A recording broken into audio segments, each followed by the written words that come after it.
दरम्यान केंद्रीय गृहमंत्री अमित शहा उद्या मुंबईमध्ये येणार आहेत। महायुतीच्या जागा वाटपाबाबत बैठक ते घेणार आहेत। त्यामुळे महायुतीच्या लोकसभा जागा वाटपावर उद्या निर्णय होण्याची शक्यता आहे। तर जागा वाटपाबाबत उद्या रात्री अंतिम निर्णय होणार का याकडे लक्ष लागलेलं आहे।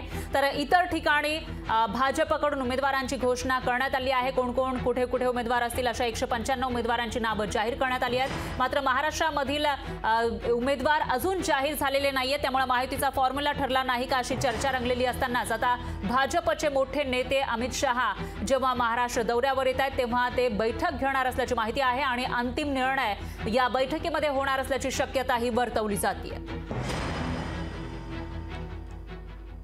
याच्यामध्ये त्यांचा अपयश दिसून येते। मुख्यमंत्री एकनाथ शिंदे काय, उपमुख्यमंत्री देवेंद्र फडणवीस काय किंवा उपमुख्यमंत्री अजितदादा पवार काय, तीन ठिकाणांनी काम बिघाडत आता एकमेकांच्या गळे खेचायला तरी सुरुवात केलेली आहे। अजून चर्चा जी आहे व्यवस्थित झालेली नाही आहे। प्रत्येक जण जे आहे मगाशी सांगितल्याप्रमाणे इच्छुक कोण आहे आणि कुठे कोणाची जास्त शक्ती आहे त्याचा आढावा घेण्याचा प्रयत्न सगळ्यांचा सुरू आहे।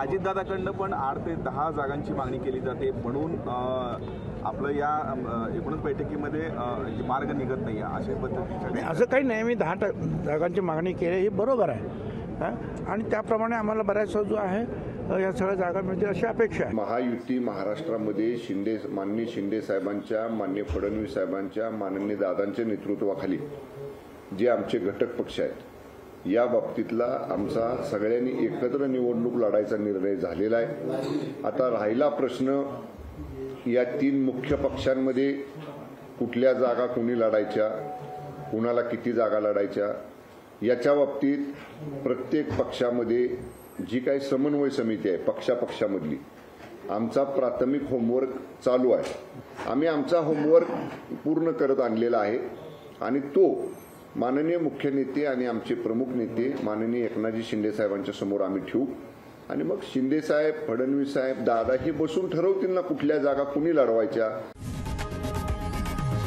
लोकशाही मराठी ऐका, पहा, जागरूक रहा।